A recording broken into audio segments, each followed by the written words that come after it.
So I want to start with your backstories and sort of coming together to start Skydo, and any one of you can kind of take it. But walk us through the journey so far and how kind of the company started. Sure. Maybe I can get started. So Srivatsan and I have known each other for I think 8 to 9 years now. We worked together at Ola, um, overlapped there for about a year. He was my boss, in fact, and um, Ola was a melting pot of amazing talent. So I think we met some of the best people that we know in our network there. And of course, for me, one of them is my co-founder now. So we've been friends since then and kept in touch about our careers, our lives, our future plans, and so on.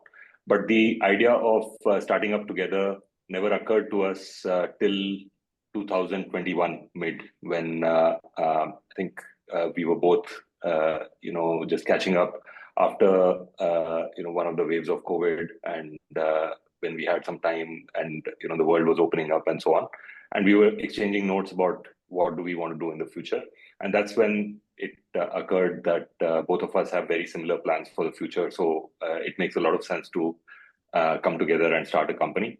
We gave it some time, about 5 to 6 months, to brood over the idea of starting up together firstly, which was the easier part. And I think we made up our mind pretty quickly on that. But the second, on what to do together. We were sure we want to do fintech. We were sure we want to build a B2B business.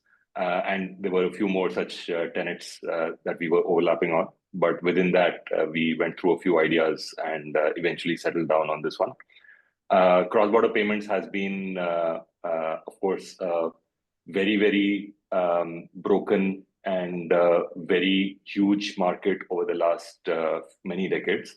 And many companies have come and built huge businesses, and yet, most of it still remains unsolved.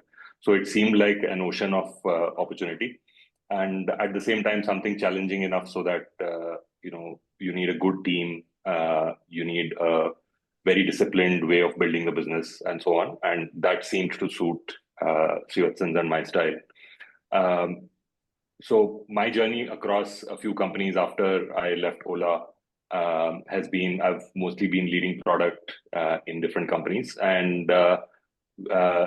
because Srivatsan is completely complementary, he's been leading business, sales, operations, and so on. We felt that we are a great pair of co-founders and could build a great business together. I think we see that every day now in terms of the kind of things we're able to do and the kind of things we're able to delegate to each other. I think having a complementary co-founder is really an amazing thing to have as a founder. And Srivatsan, talk to us about why this particular idea. I mean, both of you together have such diverse experiences. I mean, everything from e-commerce to mobility to, of course, kind of domestic fintech. But this seems like a very, very different kind of a space. How did you guys kind of choose this? Yeah, actually, mostly first principles thinking.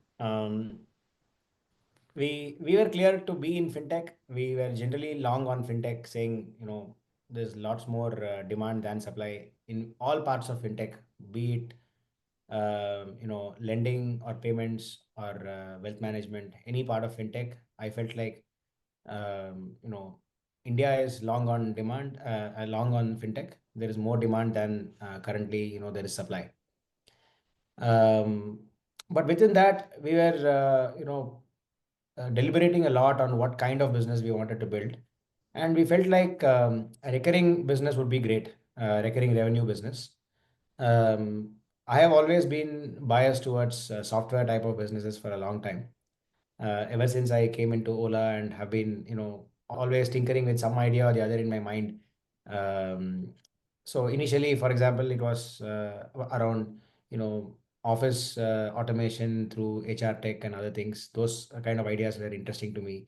Then as I went along, I realized wealth management would be a great business to build in the coming years, because India is just beginning to get wealthy, and so on. So in general, I've been like someone who thinks greatly of a business where you acquire a customer once, and just by being a very good product or a useful product for the customer, retain that customer and make a lot of money from that customer over their lifetime. So that is why I think we kind of got into payments as a space.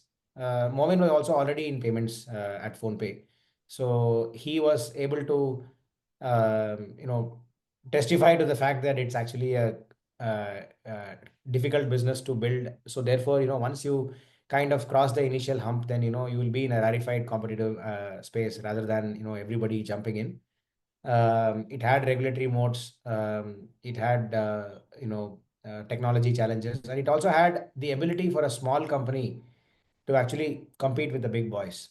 Unlike a few other spaces where it would be very difficult for a small company to get a toehold.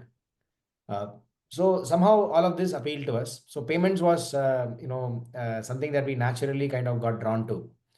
And it's not like we, did not consider other ideas. We considered a lot of ideas. Like you rightly said, since both of us had a lot of B2C kind of background, consumer tech background, uh, a lot of our initial ideas kind of revolved around consumer tech.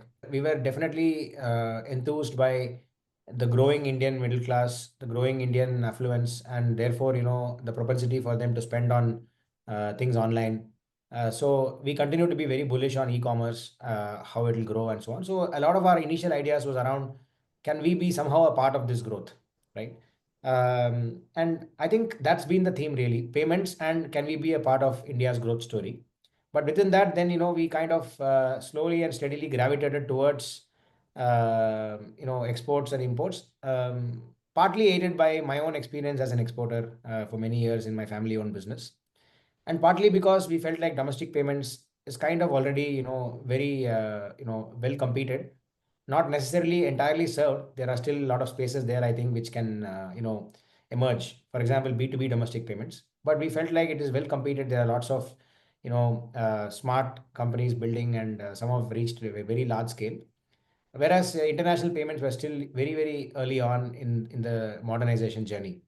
So I would say this was broadly the flow of our thinking.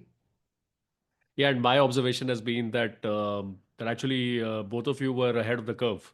I think when you started at that time, I mean, yeah, the India there was Make in India, but a lot of it was narratives, right? And the Yes. geopolitics was still not clear. But I think in the last 24 months in particular, it seems like that bet is actually playing out really nicely for you.